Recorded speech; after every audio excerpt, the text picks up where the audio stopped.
Namaskaram to all Atmas. Today we are going to discuss about God's second commandment, which is meant to spread the message of peace from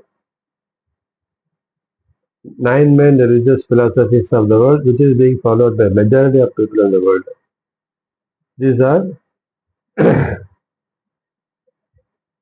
this being spread throughout in a week. It has been spread over these nine philosophies.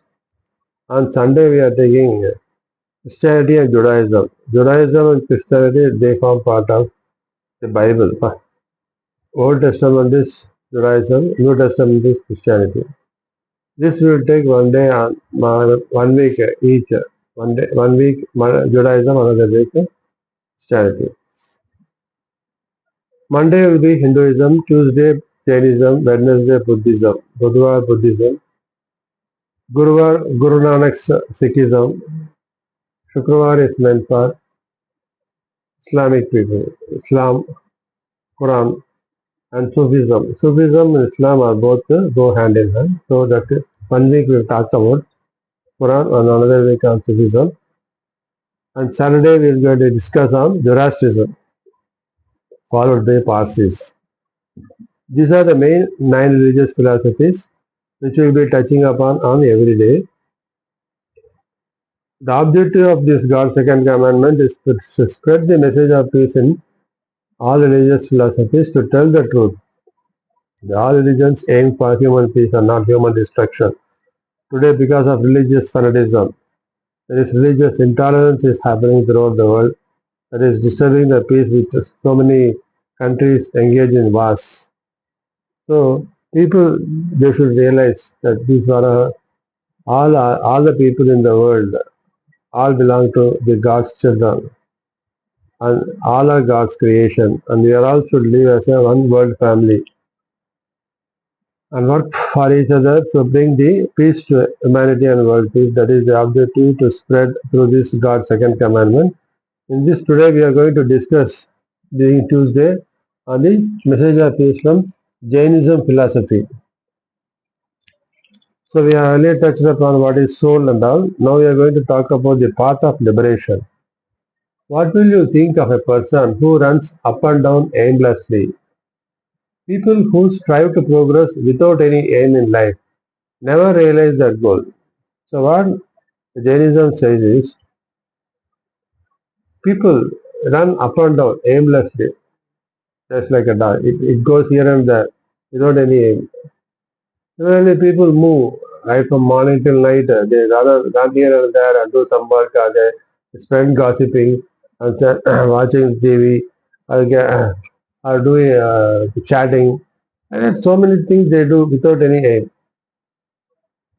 People who strive to progress without any aim in life never realize that goal.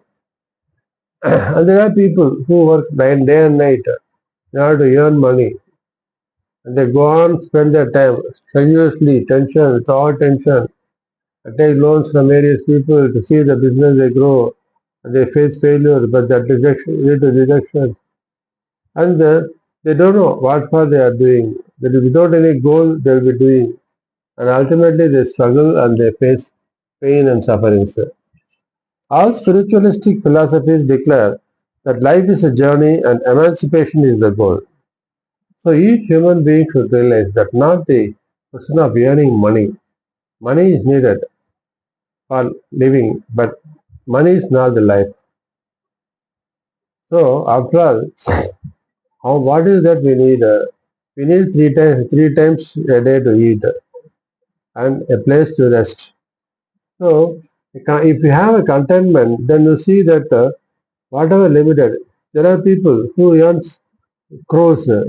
What they are going to do with this crores? It will be remaining in their bank. And then we buy a property. And then ultimately, nothing is going to come with us. If you buy property, if you keep in bank balance, what is going to happen? Can you use the bank balance? Ultimately, you can use it for making further investments in shares or mutual fund like this and make money, accumulate money. But you can use the money only for 3 times a day food. And you need a small place for you to sleep, that's all. Even if you buy hundreds of houses, nothing is going to of any use to you. You can earn more and more by using your money. But that is not the goal. So all spiritualistic philosophies declare that life is a journey and emancipation is the goal. Emancipation means to realize what for we have come. Who am I? What is the purpose of this birth? What is my ultimate destiny? This should be the goal of each human being, not to spend their time in earning money and accumulating it. So, the spiritual emancipation, the enlightenment, and to attain it should be the aim of all human beings. You work, you earn money, but don't get attached. You have to mainly focus on who am I? What is the purpose of it? Is it that I'm just come here to only earn money and struggle all the life in earning the money? What is that I'm going to do with this money? Even if I earn crores of rupees, nothing is going to come with me, and nothing I'm going to accumulate with. Even if I accumulate, nothing is of any use to me. My aim is to see that I emancipate, I get enlightened, and I realize that I am soul, I am Atma, and I come from Paramatma, I have to merge with Paramatma. That is should be the goal of all spiritual human beings. The four gods of Palace of Moksha as stated in Yoga, Vasishta, Yoga Vasishta. The four gods of the Palace of Moksha. Moksha is a palace. Who are the gods for this palace as per Yoga Vasishta are self-restraint, contemplation, contentment, and the company of pious. So the four gods are self-restraint. So you should keep your mind under control. You should not be carried away by the maya of the external world. You have to control it, self-restraint. Contemplation. Contemplation means I have to think, I have to do introspect. What is this I'm doing? What for my come? Where I have to go? Who am I? All these things become to contemplation. Contentment. So when you have contentment, you will be away from greed. You will be away from desires. So whatever your capacity, where you got a lot of knowledge. That knowledge should be used not for earning simply money. You should use for spiritual emancipation. That comes only when you have contentment. If you have the knowledge and if you don't have contentment, you're going to spend more time in accumulating more wealth, which is not going to come with you. But if you use it for spiritual emancipation, that will come with you.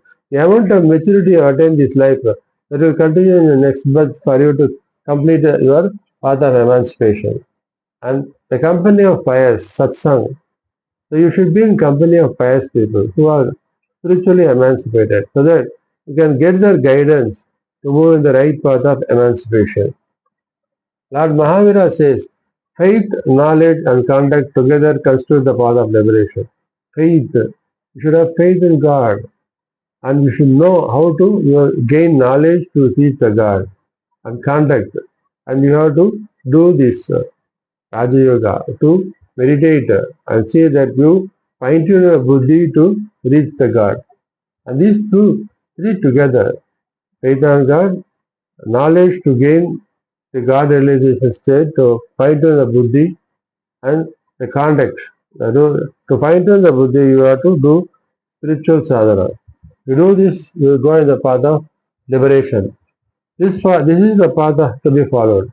The saints are aware that if it is followed in the right way, it will lead to liberation.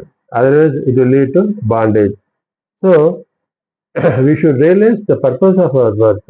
What is the path we have to choose in our life? If we choose the right path to attain liberation, then you have to have the perfect contentment in life, and your focus should be on gaining knowledge about ourselves, not the knowledge about earning money. If you go in the earning path of more money and greed and other things will accumulate you and will be more under the bondage.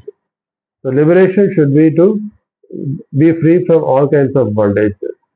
So Lord Mahavira said, what is the ultimate objective of liberation? Is to see that you be free from greed, free from money aspects. The greed, the accumulation of money should not be there. And then only you can see that you move in the path of liberation. So follow these Mahavira's teachings in the righteous manner. Don't get attached. Don't get greed. Don't focus on earning more to accumulate more money in your bank balance. Focus on your spiritual emancipation. That is the need of the hour. That world can bring real peace in the, in the entire humanity. Thank you.